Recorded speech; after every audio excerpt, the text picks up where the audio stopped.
Ми вже з'явилися в прямому ефірі.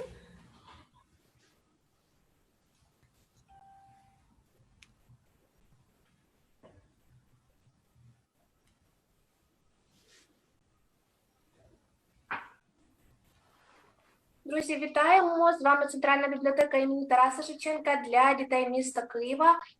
Сьогодні 35-та річниця аварії на Чорнобильській АЕС. Катастрофа, що змінила світ і поділила життя людей на до та після. Тож ми запрошуємо вас дізнатися більше про цю Чорнобильську катастрофу разом з авторами книжки «Реактори не вибухають». Сьогодні до нас на ефір завітали Катерина Михайліцина і Станіслав Дворницький. Вітаємо вас. Дякуємо, вітаємо навзаєм. Марино, розкажи трошки більше про наших гостей. Друзі, доброго дня. І сьогодні у нас в гостях автори книжки «Реактори не вибухають. Коротка історія Чорнобильської катастрофи». Перекладачка, редакторка, поетка і авторка книжки Катерина Михайліцина і фізик, науковий редактор, перекладач Станіслав Дворницький. Дуже дякуємо за представлення. Дякуємо. Наші глядачі, я хочу вам нагадати, що ми працюємо для вас наживо, тож кожен з вас може стати учасником нашої сьогоднішньої розмови. Для цього вам потрібно залишити своє запитання під цією трансляцією. Ми обов'язково його передамо нашим гостям. А зараз перейдемо, власне, до розмови про книжку. Як з'явилася ця книжка, як з'явилася ідея її створити, і з чого взагалі почалося створення цієї книжки? Розкажіть, будь ласка. Я почну, Стаса, з твого дозволу потрохи, а Стас доєднається до. Насправді, чого починаю я? Тому що почалася історія конкретно ось цієї книжки «Реактори не вибухають», яка вийшла у видавничо-освітньому проєкті «Портал». І крім нас, зі Стасом, там ще є чудові наші візуальні співавтори, дівчата з візуальної студії «Серіграф», які зробили таке класне оформлення. Отже, для мене ця книжка насправді почалася зі Стаса, і вийшла книжка 19-го, почалася вона 16-го з розмови на Київському Арсеналі, коли ми зі Стасом, власне, я не пам'ятаю, якщо ти згадаєш, з чого ми раптом почали ту розмову, Стасе, то ти скажеш, бо я не пам'ятаю, з чого почалася розмова, але, власне, на момент того травня Станіслав відвідав зону відчуження, і він розповідав мені в Києві в травні місяці свої враження від відвідин зони у січні місяці того ж року, а в червні поїхала я. І я зрозуміла, перебуваючи мені здається, що стоячи на одній з 9-поверхових хівок Прип'яті, дивлячись на це вражаюче зелене море, яке відкривається перед очами, і розуміючи, що серце абсолютно ні серце, ні розум, нічого не вірить, що я зараз в Прип'яті, що це мертве місто, що там сталося те, що там сталося, і що я бачу на власні очі ЧАЕС, а щойно перед тим проминуло невеличке містечко Чорнобиль. Я зрозуміла, що, в принципі, я хочу написати про це дітям. Хоча би своїм, хоча би про це відчуття, які вони викликають, про ту емоцію, яке збурює відчуття присутності в цій точці. Щоб вона не була більше точкою на календарі, а, власне, була оцим місцем внутрішньої присутності. Ось, а потім це був 2016 рік, потім в 2019 році до мене звернулася головна редакторка видавництва «Портал» і запропонувала, власне, спитала, чи мені було б цікаво працювати з темою Чорнобильської катастрофи для дітей, власне. На той момент, мені здалося, я ще не конче розуміла, як би я це хотіла писати, і що саме я би хотіла писати, в якому ключі. Але Анна Процук сказала, що вони мають, як видавці, вони мають певне своє бачення, вони розуміють, що вони хочуть, який напрямок, тому що «Портал» – це взагалі видавничо, власне, освітній проєкт, який працює з історичними, зокрема, темами і має чудові супровідні матеріали до книжок. Ось, у мене мала бути від початку інша співавторка, яка більше, бо я ж, почуватися чи назвати себе фахівцем в темі Чорнобиля я не можу, і зараз не можу. Я просто людина, яка дуже сильно відчула це місце, і яка володіє словом як інструментом, і мені захотілося, було поєднати. То в мене мала бути інша співавторка, в нас не склалося, але натомість я в відчутті катастрофи, в відчутті, чому це дуже значна тема, і чому про неї варто писати. А по-друге, як ви представляли, Стас фізик. Він має трошки інше, трошки глибше в сенсі технічного бачення, ніж, напевно, я. От так ми всі зійшлися над цим проєктом. Ось, а пізніше, вже коли ми дописали, опрацювали текст зі Стасом, до нас науковим редактором реакторів є Олексій Бреус, старший інженер 4-го енергоблоку ЧАЕС, людина, яка натиснула останні кнопочки на робочому ще тоді пульті реактора, людина, яка теж дуже майстерно володіє насправді словом, людина, яка виробила вже мову самому говоріння про тему Чорнобильської катастрофи, і крім того, він ще дуже хороший художник. Ну і дівчата зі студії «Серіграф», які ілюстрували. Ось коротка історія книжки. Стасе, пам'ятаєш, що почалася у нас розмова в 16-му році? Бо я ні. Я якраз починав згадувати, як саме взагалі виникла така ідея, і потрошки згадав. 16-й рік у мене на початку року виникла така ідея, що я хочу відвідати Чорнобиль, і випала така нагода.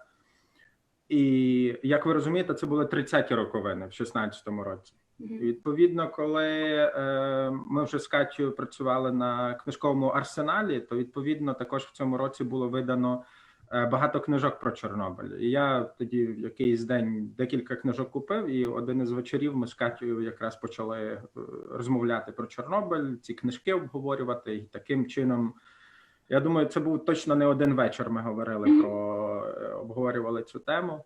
І точно не одна книжка, яка насправді привела нас до реакторів. Так. І не одна книжка, не один фільм, не одна розмова.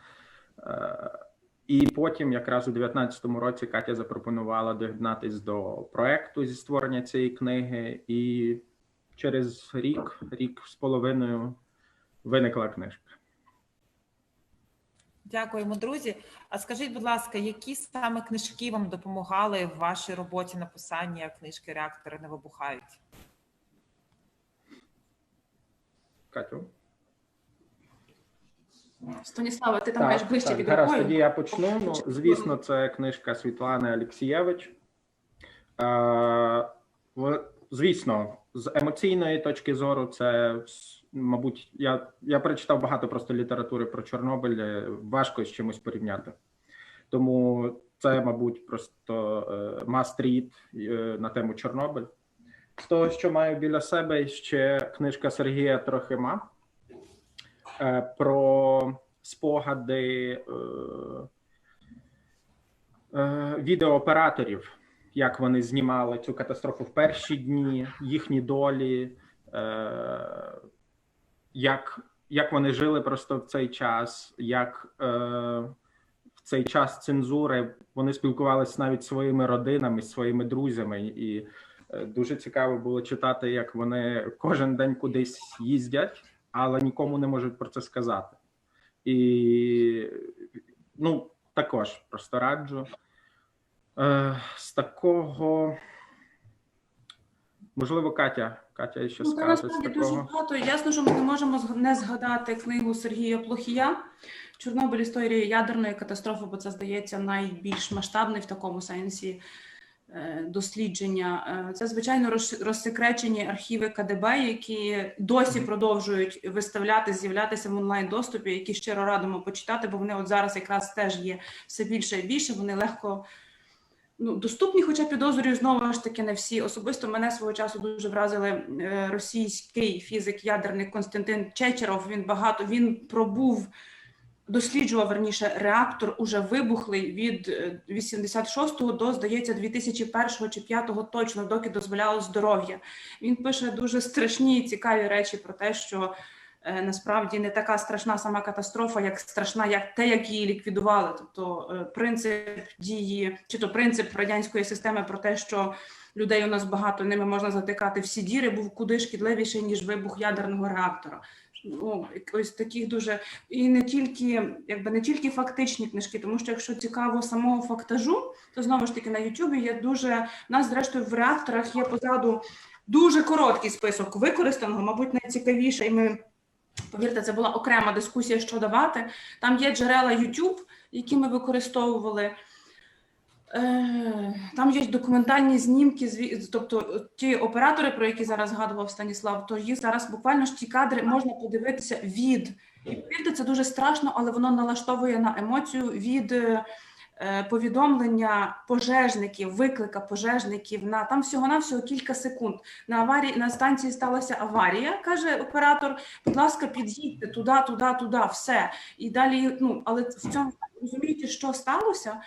Цей такий, ніби сухий буденний голос, така-то година, стільки-то, будь ласка, під'їдьте, а в тебе мурахи по спині бігають, тому що ти знаєш, куди їдуть ці люди, і що вони не знають, на що вони їдуть. І що ніхто тоді, навіть люди, які працювали з атомною енергією, вони не зовсім розуміли, що чим це може загрожувати, бо всі готувалися до ядерної війни, але не готувалися до того, що як там цей мирний атом раптом стане дуже небезпечною, дуже великою загрозою. Ось так. Дуже багато художнього, насправді, тому що книжка Світлани Алєксєєвич – це не зовсім такі, це таке на межі художні, не художні. Є чудові, страшні, смішні, огидні,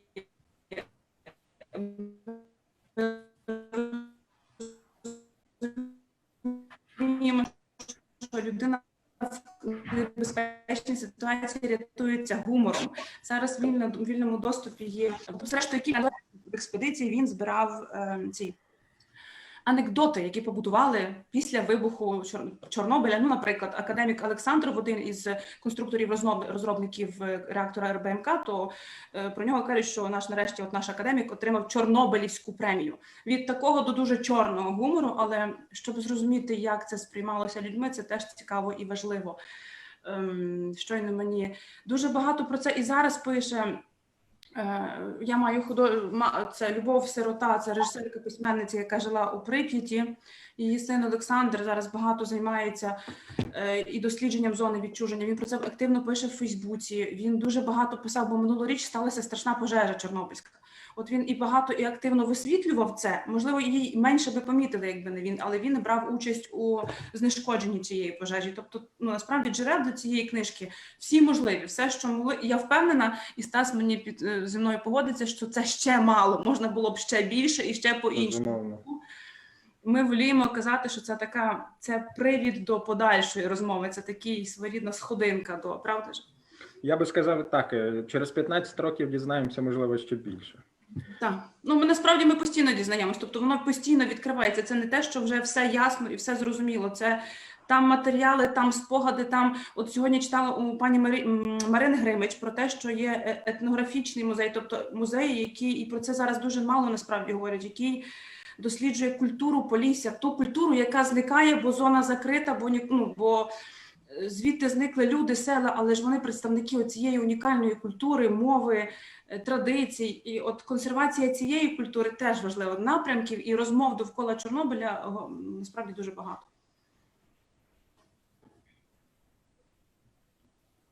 Я погоджуюсь. Хотів би ще додати, можливо, те, що і книжка Сергія Плохія, і також, як ми вказували в джерелах, Чорнобильське досьє КГБ. Це збірка документів, які були оприлюднені після початку декомунізації у нас. І, відповідно, створили 2 таких великих томи документів, також дуже цікавих, також частково їх були використані і в книзі. Тому також раджу перечитати, це також дуже цікаво. Дякую за відповідь. Якщо можна вас попросити показати нам, як виглядає книжка трошки більше, про ілюстрації ще раз розказати і показати їх, щоб наші глядачі могли це побачити. Зараз, секундочку, я повитягаю закладки з попередньої зустрічі, щоб вони не посипалися. Книжка відразу планувалася, що вона матиме кілька рівнів. Рівнів текстових і рівнів візуальних, і все це разом має поєднатися в таку структуру. Ми, зрештою, зі Стасом на попередній зустрічі з бібліотекарями отримали чудовий відгук про те, що це працює. Тобто, що коли приходять діти, скажімо, в бібліотеку, вони беруть, починають читати з того місця, яке вразило, наприклад, взяло візуально. Ось, одна з розворотів. Скажіть, будь ласка, чи видно? Так. Так, оце відоме колесо Прип'ятське. Колесо, яке стало в певному сенсі символом. Це машинки автодрому, які так ніколи і не запустились, бо цей чудовий, дуже новий, модерний парк відпочинку мав би бути відкритий 1 травня 86-го, відповідно, через катастрофу 26 квітня. На ньому досі катається тільки вітер з дощем. Його, звичайно, позиції цих машинок і змінюють тому що там і кліпи знімають, і все решта. Але про книжку. Вона має насправді, оскільки ми зі Стасом їздили, і ну, якби стартом до книжки стала мандрівка і оце оживлення, бачення для себе Чорнобиля наживо, то ми і намагалися побудувати розповідь десь так, як історію. Тому що, якщо книжка для підлітків, в Чорнобиль можна поїхати після 18. Правда, Стаса? Здається, не змінилось. Тобто відвідати Чорнобильську зону можуть тільки повнолітні люди. Але важливо воно і підліткам, власне, теж хочеться, щоб вони побачили це, відчули, як це йти ось цією дорогою. Тому ми десь так і будували розповідь, як ніби від КПП «Дитятки», тобто офіційного пропуску в цю зону, і ніби вглиб, і так, щоб відокремити, що Чорнобиль, який ми називаємо Чорнобильська катастрофа, чи коли кажемо Чорнобиль, маємо в принципі на увазі всю зону відчуження, там є щонайменше, ну, якщо кілька основних дуже важливих точок, що є місто Прип'ять, містечко Чорнобиль, є ЧАЕС як ЧАЕС, а поміж ними ще купа, є зниклі села, є водосховища, є радіоактивні могильники, ну, тобто там насправді безліч точок важливих для осмислення катастрофи. Отже, ось, щоб зрозуміти, куди ми ходимо і як ми рухаємося, так, там є кілька карт, які роблять такі межі ніби, від найпершої такої зовсім загальної, скільки займає, де знаходиться, до зараз, секундочку, ось такої дрібнішої з тими всіма місцями, з легендою, яка займає ще такий розворот. Це один рівень, щоб ми розуміли, куди ми і як ми ходимо. Рівень нашої, власне, текстової історії, він приблизно виглядає ось так. Тобто це там сіра сторінка з такими цими.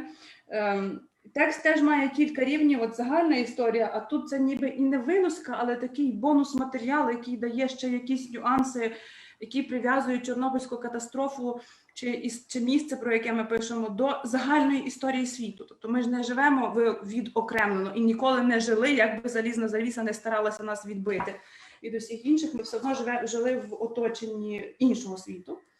Ось є такі дуже емоційні, ось практично середина книжки. Ось аварія зображена в дівчатами зі художницями, ілюстраторками, дизайнерками зі серіграф. Ось це її такі емоційні розворотні ілюстрації.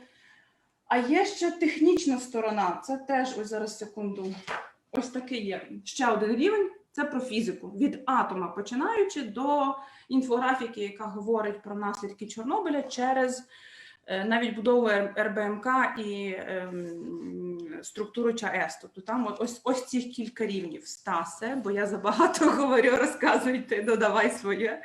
Так, книжка, можна сказати, поділена на дві частини. Це більш така емоційна, яка точно Катя її набагато краще могла виразити, і фізична частина, для того, щоб розуміти, які процеси відбуваються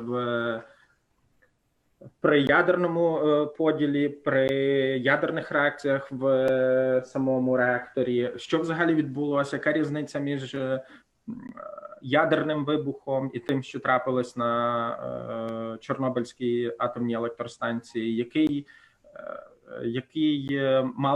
яка різниця між впливом того, що трапилось в Чорнобилі, і того, що трапилось в Хіросімі, наприклад. Яка різниця між цим? Якщо ми говоримо, що Чорнобиль – це 300 чи 500 по різним оцінкам. Хіросім, що це означає? Я сподіваюся, і як ми отримували відгуки, що, в принципі, це було зрозуміло. Тому саме ці блоки покликані для того, щоб пояснити фізичні процеси, які відбуваються до сих пір і які ще будуть відбуватись сотні років. Ну і разом це все збирається, оскільки я казала, що над цією книгою ми відразу працювали, ми зі Стасом як співавтори, і видавництво як повноцінний в особі Ані, яка теж вони мали своє бачення, бо воно лягає загальний концепт видавництва. Вони ще до книжки мають, на жаль, я свої десь листівку витрусила, зараз знайду, можливо, з іншої, вони в кожну книжку закладають ось таку листівку. На листівці там є з другого боку, я просто зачитаю, історичний контекст, психологічний супровід і запитання до тексту. Вони дуже коротко на листівці дають якийсь бонус, навіть не бонус, як би це сказати, власне, що було в світі, Психологічний супровід – це те, на що варто звернути увагу дорослим, бо ми ж говоримо все ж таки про дитячі книжки, навіть якщо це підліткова книжка. А запитання до тексту – це, власне, як вибудовувати розмову. Чи то на уроці, чи то в родині, чи то це. І це, насправді, дуже важливо. Ось тому, що це дає таке комплексне. Люди з книжкою не лишаються сам на сам, а вони ще мають супровід на сайті. Якщо зайти за QR-кодом, там іще більше інформації є. Тому це відповідає місії, власне, порталу, видавничо-освітній проєкт. Видали книжку, і командна гра продовжується, вас ніхто не кине посеред дороги.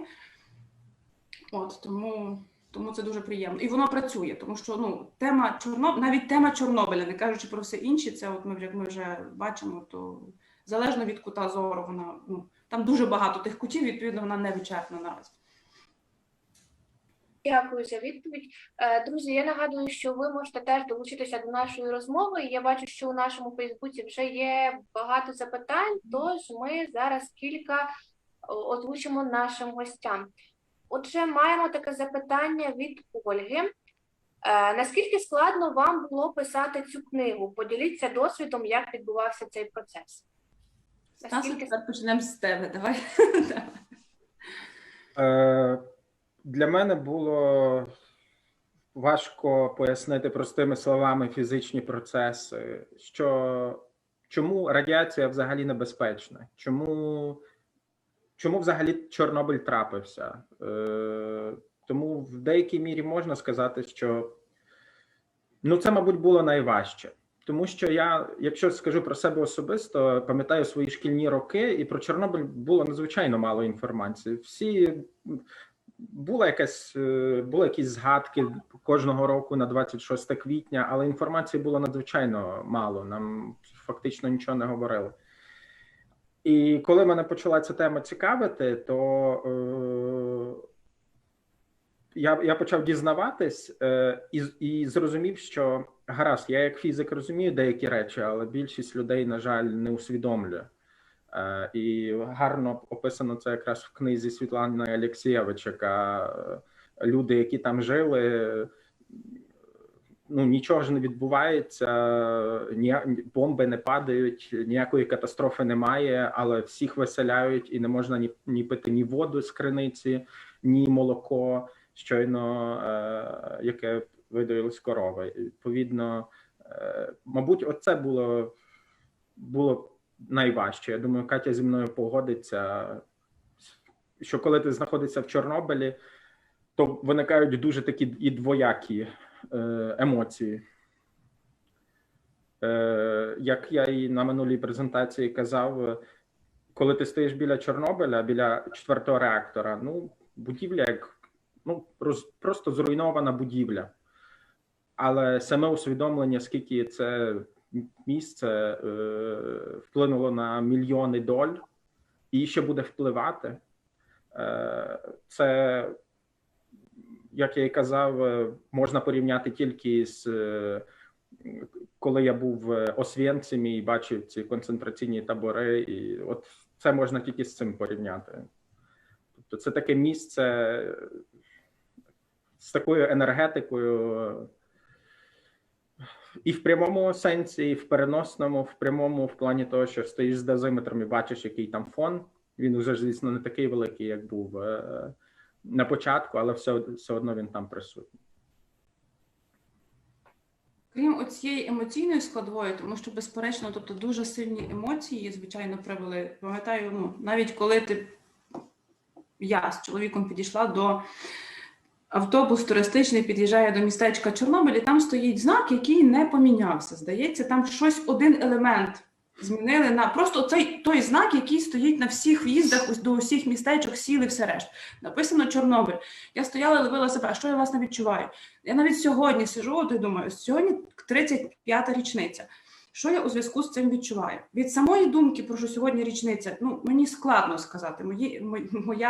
Не знаю, емоції з календарем погано синхронізуються.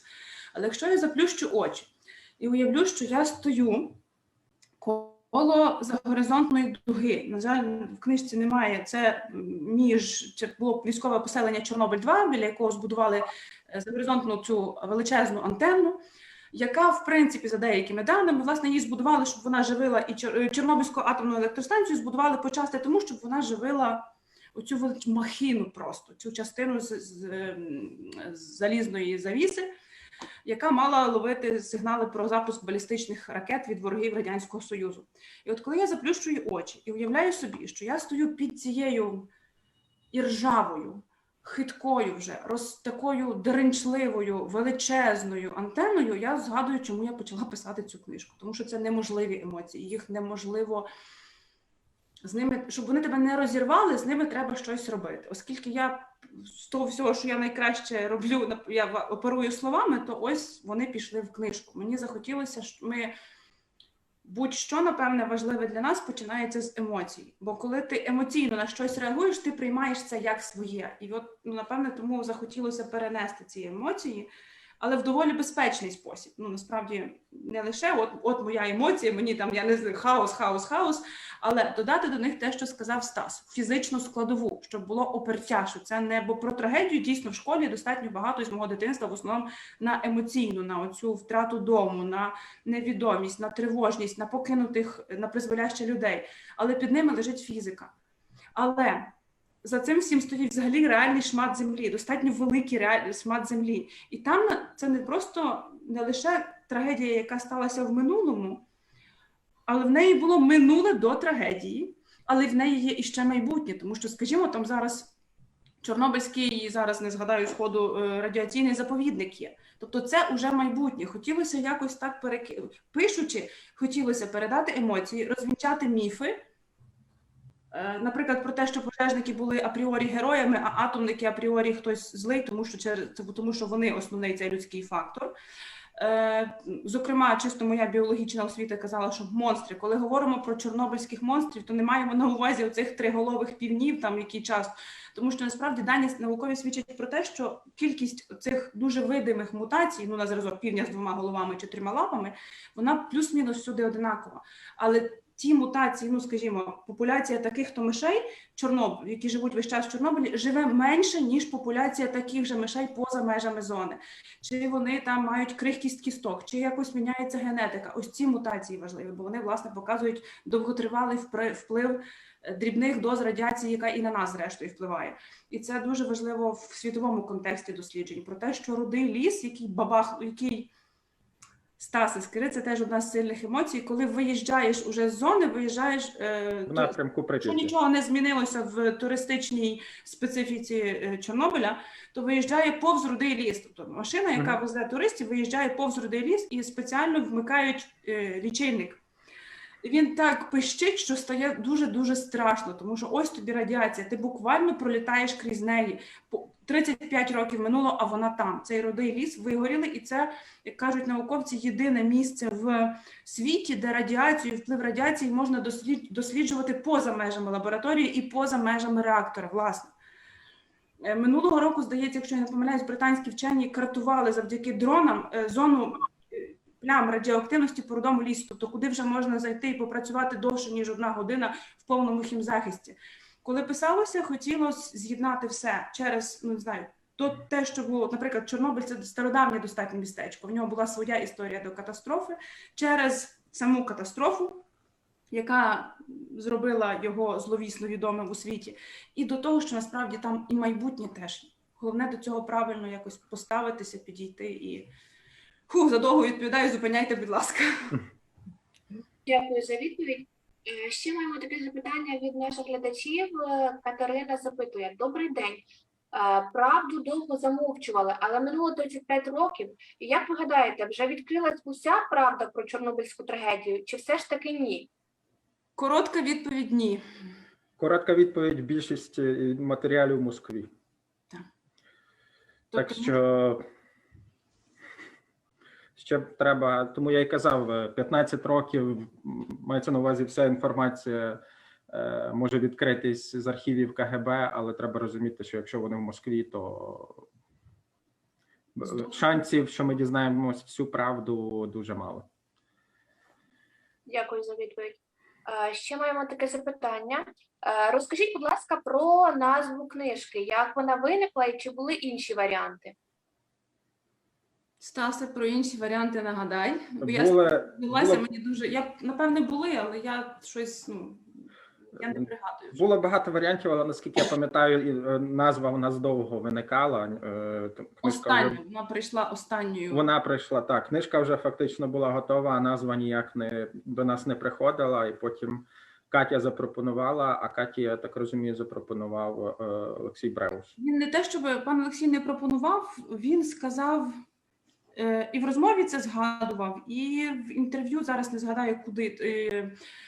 Власне, і в пана Олексія, і в його колег-ліквідаторів, і загалом серіал HBO-вський серіал про Чорнобиль підтягнув увагу до людей, які, виявляється, для багатьох стало сюрпризом, що дуже багато ліквідаторів ще живі, з ними можна говорити, вони живуть в Києві. Навіть той же факт, мені здається, що сьогодні вже на радіо про це згадували, що оті 3 дайвери, чорнобильські дайвери, яких називають у серіалі, вони були цілком собі ще живі. І живуть вони, один з них точно в Києві на Троєщині і абсолютно в доступі, тобто це жива людина, яку можна далі розпитувати.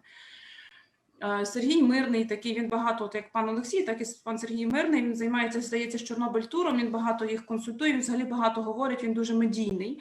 Ось, тобто, користь серіалу те, що піднялися живі люди, які зі своїми живими історіями. А про назву в одному з таких інтерв'ю, власне, Олексія Бреуса запитали, що ви відчували, їдучи на зміну. Він приїхав на зміну 26 числа о 6 годині ранку і відпрацював всю свою 8-годинну зміну. 12. Всю свою зміну він відпрацював, як і його колеги.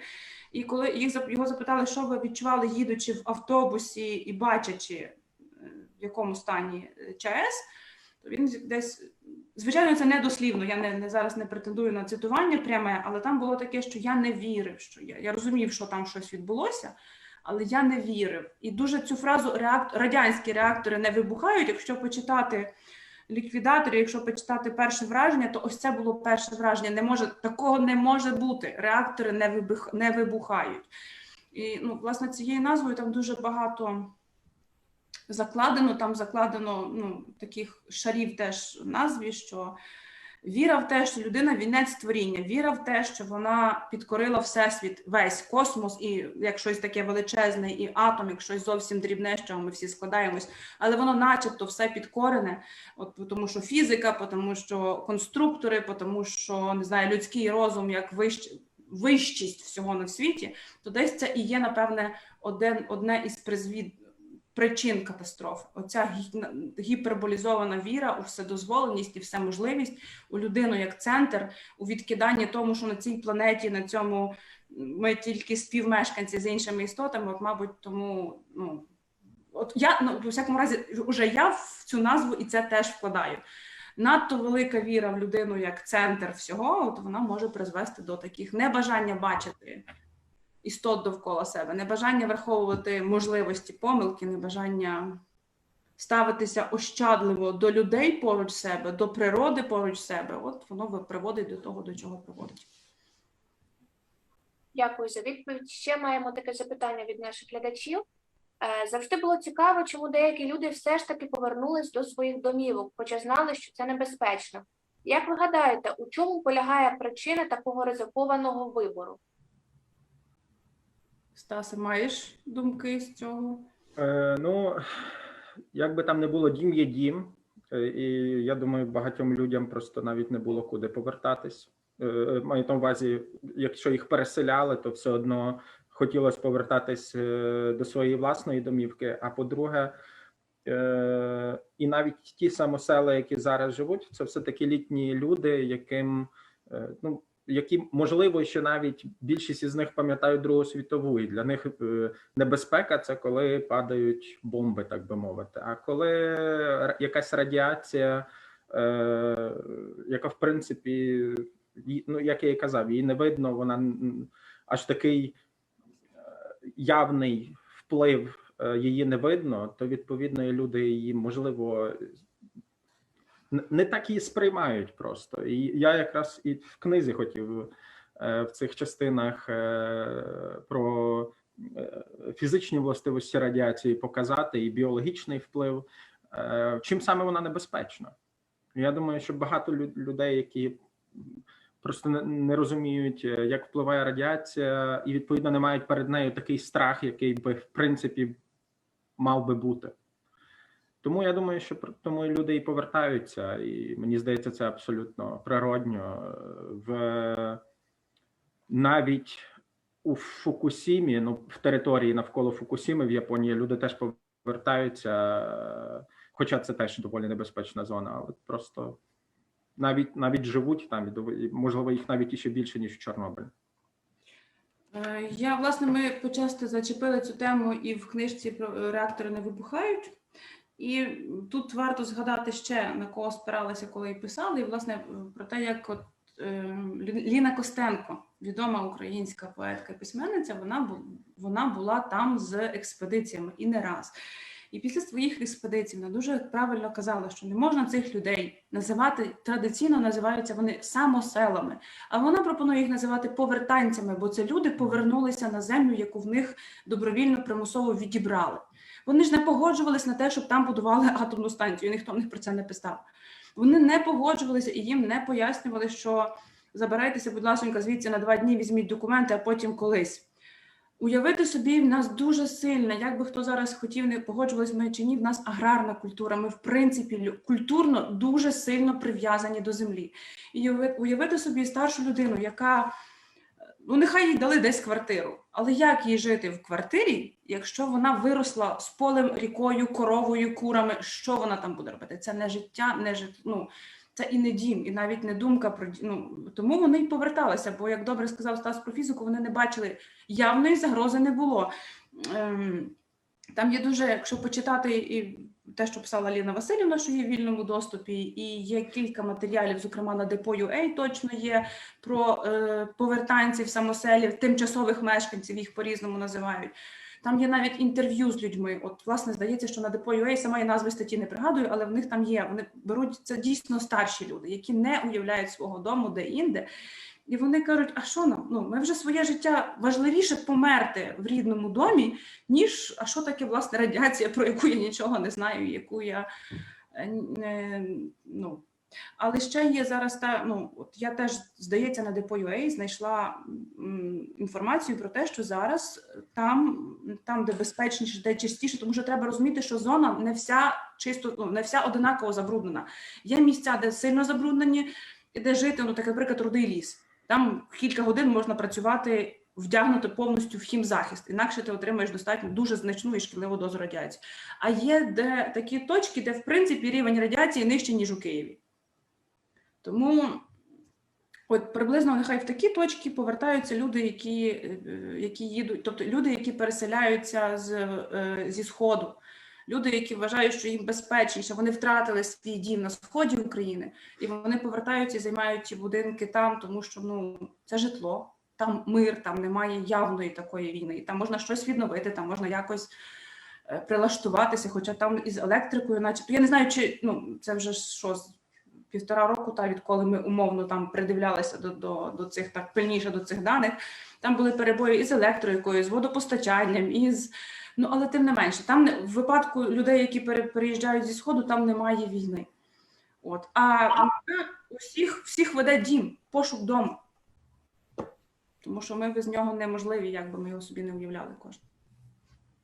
Дякую за відповідь. Ще маємо запитання від наших глядачів. Зараз хвилинку.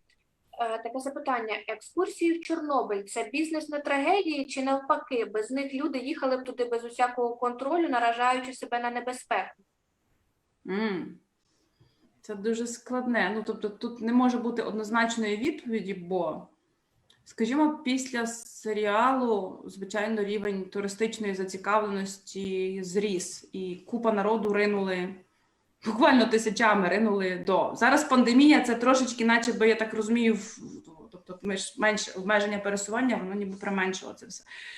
Дивлячись, який туризм, напевне, правильніше відповісти, тому що якщо це селфі коло цього самого відомого Прип'ятського кола, яке ніколи не працювало, а селфі з усміхом і не знаю, в напівголому вигляді, то, напевно, це як там сформулювали, туризм на трагедії, так? Чи гроші на трагедії. Але якщо це люди, які прицільно їдуть дізнатися історію і відчути, так як ми зі Стасом, і пережити на собі, тобто прийняти це для себе як свою персональну трагедію, не загалом. Тоді так має бути, тому що я не знаю, чи що би дало ще такий, власне, на рівні емоцій і внутрішньої енергетики поштовх писати чи працювати з цією темою, як неприсутність. Я, наприклад, дуже хочу поїхати ще і, власне, подивитися, як працює Чорнобильський радіоекологічний заповідник. Чи це туризм? Не знаю. Тобто, вочевидь, тут треба якихось, не знаю, правильні, не знаю, важелі впливу, тобто дивитися, скільки якась умовно пропускна здатність, скільки може туристів там, чи скільки, як з Говерлою. Якщо ми знаємо, що на Говерлу 200 людей може піднятися за добу, а решта горі шкодить, то, напевне, треба враховувати цей нюанс, як би не хотілося сфотографуватись на найвищій точці України. Напевне, для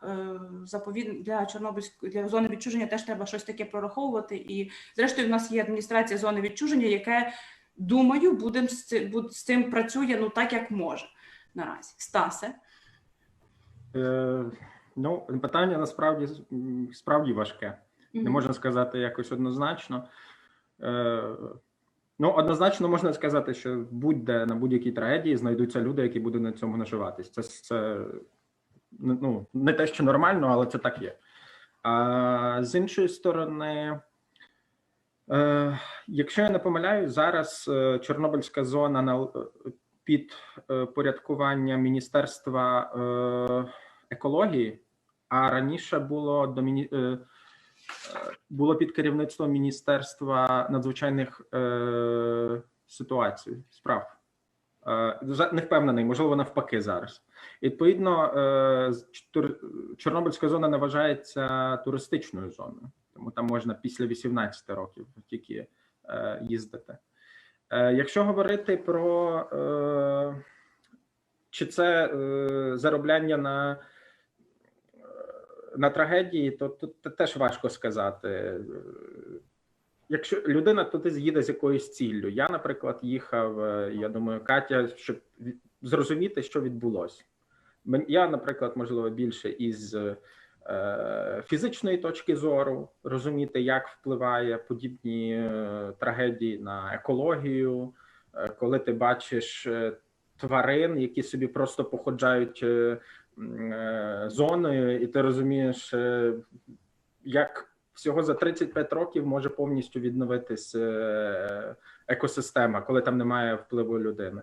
Але вона ще може і змінитись, тому що вона стала відносно рівнинною Поліською, вона стала гірською, бо тварини використовують покинуті будинки як прихистки, як в горах, чи як таке щось печерне. Так.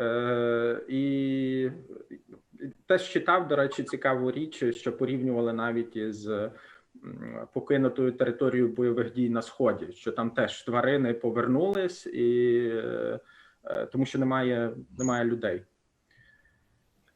Але точно є люди, які туди їздять з якоюсь ціллю зрозуміти, що відбулось, не просто зробити селфі на фоні Чорнобильської станції, а зрозуміти, в який момент почалось 21 століття, скажімо так.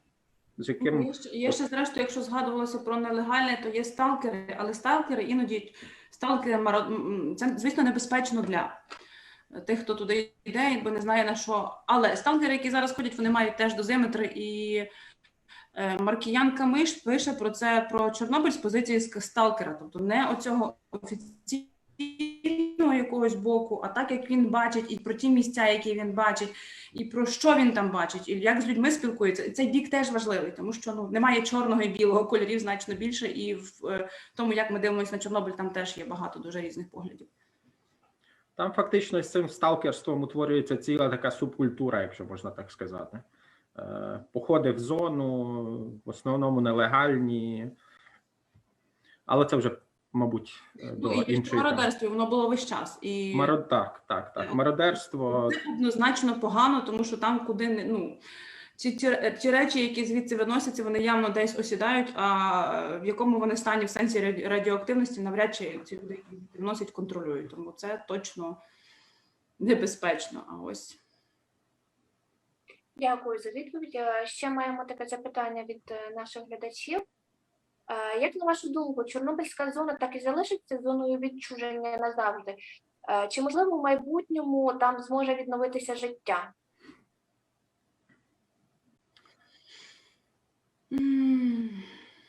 Стасе, Якщо я збираюся до думки. Для того, щоб зрозуміти, чи там відновиться життя, варто подивитись на напіврозпад тих радіонуклідів, які ще там залишились. Звісно, це стане територією, де знову повернуться люди, але не за нашого життя, не за життя наших дітей. Це триватиме сотні років. В принципі, ця нова арка, новий конфайнмент, який побудований для утилізації 4-го енергоблоку, він розрахований на 100 років, і там є цілий план утилізації всього блоку від труби до фундаменту, повністю все. Тому насправді життя вже тобто і повертається. Там життя є, воно ніколи не зникало, тому що на самій Чорнобильській станції, якщо нічого не змінило, працює порядка 2000 людей позмінно. В Чорнобилі теж живуть люди, тому що працює якась інфраструктура. Там працюють науковці, бо заповідник має свій центр. Там приїжджають не лише туристи за кордону, але й науковці, які багато пишуть і досліджують. Воно має точно майбутнє. Нехай, може, воно не називатиметься зоною відчуження, може, вона змінить назву врешті на якийсь дослідницький якийсь там центр. Але життя в ній вже є, просто і завжди було, просто життя в такій формі, якого більш ніде, це унікальна зона, насправді, тому що життя в тій формі, якій воно є там, такого, мабуть, більш ніде і немає, тому що Фукусіма, нехай вона теж, але там це зовсім інший і клімат, і зовсім інша ситуація, і зовсім інші умови, тому це просто якісь отакі унікальні. Лабораторія під відкритим небом десь було одне, не пам'ятаю, хто це визначення так називає, це заповідник. Тобто майбутнє у неї є, у цієї території, у цієї землі. Треба рятувати однозначно те, що можна врятувати, тому що, наприклад, пожежа минулого року понищила дуже багато старих будинків. А мені здається, може це моя пристрасть до старих будинків загалом, що це такі свідки життя, які варто певним чином консервувати і доглядати. Та сама зараз горизонтна дуга, її нищить і сніг, і все решта. Для якої б страшної мети вона не була, зараз вона свідчення історії, і її теж варто було б законсервувати. Насправді вона має майбутнє, вона має бути вписана, оця земля має бути вписана в різні економічну, історичну, культурну складову, музичну, по-різному. Вчора був, я, на жаль, пропустила, але щороку відбувається оце перформанс в центрі Прип'яті з запаленням свічок, з читанням віршів, тобто воно в певному сенсі оживає, хоча вона ніколи не була, ця територія ніколи не була мертвою. Вона просто не традиційно, не так, як уявляє собі пересічна людина, що це таке, думаючи про життя чи про місто, воно живе, так, як може жити. Дякую за відповідь. Ще маємо в коментарях такий відгук від пані Наталії. Дякуємо за книгу. Наші читачі-підлітки сприймають текст глибше завдяки близьким їхньому віку ілюстрації. Друзі, у нас час, на жаль, обмежений, тому деякі запитання, на які ви не встигли дати відповідь, ми обов'язково вам залишимо посилання на цю трансляцію, так, і думаю, ви зможете далі відповідати, принаймні, коротко. Так. Дякуємо вам величезне. Я також нагадую, що для наших глядачів ми залишимо посилання на сайт порталу, де ви зможете ознайомитися з книжкою більше і, звичайно, зможете її придбати. Так, і от про придбати я тоді скористаюся нагодою, і я мала про це в Фейсбуці написати, зараз напишу, у зв'язку з такою, не знаю, як це правильно сказати, з підвищеною цікавістю зараз до книжок і нашої зі Стасом, і загалом, то видавництво «Портал» вирішило скористатися, я напишу це ж в коментарях теж, якщо ви скористаєтеся промокодом прізвища моє Міхаліцина, це дасть 2% знижки, 20% знижки на всі книжки «Порталу». Так що, якщо вже так, хвилинка реклами, що називається, ви сказали, заходьте на сайт, а я кажу, якщо цікаво, то скористайтеся, бо 20% – це суттєва знижка, а отримуєте ви не просто книжку, а ще і багато додаткового інформаційно-психологічного цікавинок на сайті порталу. Так, дійсно, друзі, тоді, я думаю, буде доречніше залишити інформацію і про знижку, тому що це справді хороша можливість купити дуже класні книжки видавництва з такою знижкою. Друзі, обов'язково залишимо посилання під цією нашою розмовою на книжки. Ще раз дякуємо порталу за таку можливість нам провести таку зустріч.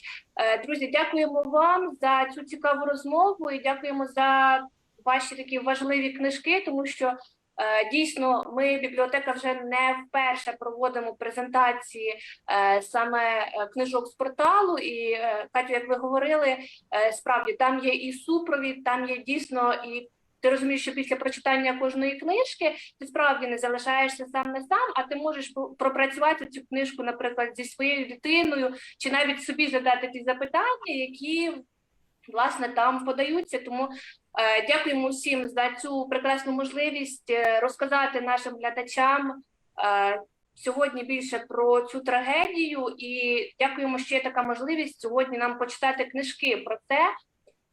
Друзі, дякуємо вам за увагу, за вашу активність і до нових зустрічей. Дякуємо. Дякуємо. Дуже гарного дня. Дякуємо.